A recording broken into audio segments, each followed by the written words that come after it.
Student, Python के इस session में आपका स्वागत है। लास्ट टाइम हमने पाइथन में लूप्स पढ़े थे। लूप्स में वाइल लूप, जैसा कि मैंने लूप्स में बताया था आपको कि a loop statement allows us to execute a statement or group of statement multiple times. Okay, then तो लास्ट टाइम हमने वाइल लूप पढ़ा था। वाइल लूप जस्ट लूप पे इस बात पर डिपेंड करता है कि उसकी कंडीशन कब तक ट्रू रहेगी और वो इसका जो कंडीशनल कोड होगा उतने ही मल्टीपल टाइम्स में, यानी जब तक हमारा लूप ट्रू रहेगा और एग्जीक्यूट होता रहेगा और जैसे ही कंडीशन फॉल्स हो जाएगी तो हमारा लूप टर्मिनेट हो जाएगा और जो हमारा कंट्रोल है वो बाहर आ जाएगा। ओके, तो हमने लास्ट टाइम लूप्स में तीन तरह के लूप्स देखे थे। तीन लूप तो एक्चुअल में दो ही थे, बट जो थर्ड था वो नेस्टेड लूप था, यानी एक लूप के अंदर दूसरे लूप, यानी ये पॉसिबल है कि एक वाइल के अंदर दूसरा वाइल लूप हो सकता है। ठीक है, तो इस तरीके से आप एक तरीके की लैडरिंग टाइप की बना सकते हैं।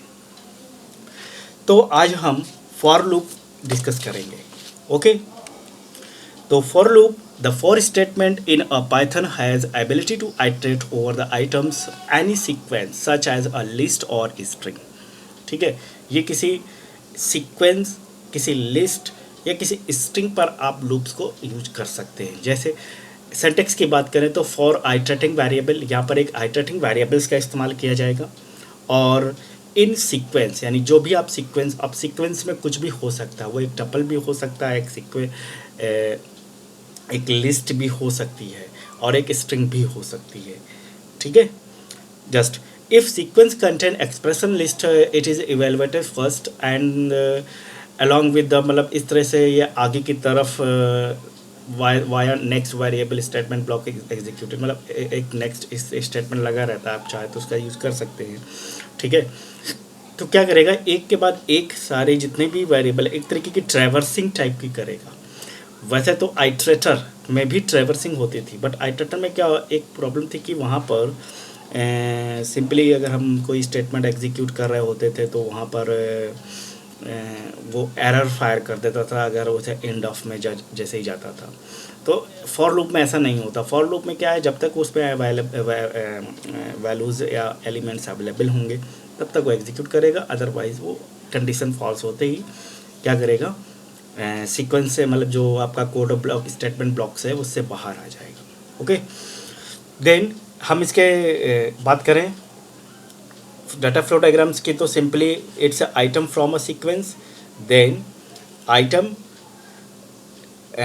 सीक्वेंस जो होगा, यानी कंडीशन कह सकते हैं, if no more item in a sequence then बाहर आ जाएगा, और अगर उस पर कोई स्टेटमेंट मतलब सीक्वेंस में हुए तो एग्जीक्यूट स्टेटमेंट करेगा and the loop again and again, मतलब इस तरीके से ये बार बार लूप्स को चलाता रहेगा। ठीक है, then the range function, built in function, a range is the height is the right function to iterate over a sequence or numbers. It generates iterator or arithmetic progression, जैसे just a range is 0 से 5। ठीक है, then range 5, तो 0 to 5 तो मतलब 0 से 5 तक जाएगी। अगर आपने लिखा 5 ओनली तो इसका मतलब है, ठीक है, अगर आप 5 भी लिखेंगे तो भी ये 5 एलिमेंट, यानी लास्ट एलिमेंट से एक हमेशा नीचे की तरफ होगा। तो range generates an iterator to progressive integer starting with 0 up to n-1। ठीक है, तो n-1 तक, यानी मान लीजिए हमने रेंज दिया 0 और 1 से 0 और 5, तो 0 से स्टार्टिंग होगी एंड 5 से एक कम यानी 4 तक। तो ये भी एक तरीके से, चूँकि यहाँ पर भी जो आपने जिस भी सीक्वेंस को यूज़ कर रहे होंगे तो उसका फर्स्ट एलिमेंट किसी एरर को ही फॉलो कर रहा होगा। ठीक है, तो हमेशा रेंज जो होती है वो हमेशा 0 से स्टार्ट होती है, और रेंज जो है ये फंक्शन आप इसमें फॉर लूप में यूज किया जाता है, आप कर सकते हैं बिल्कुल।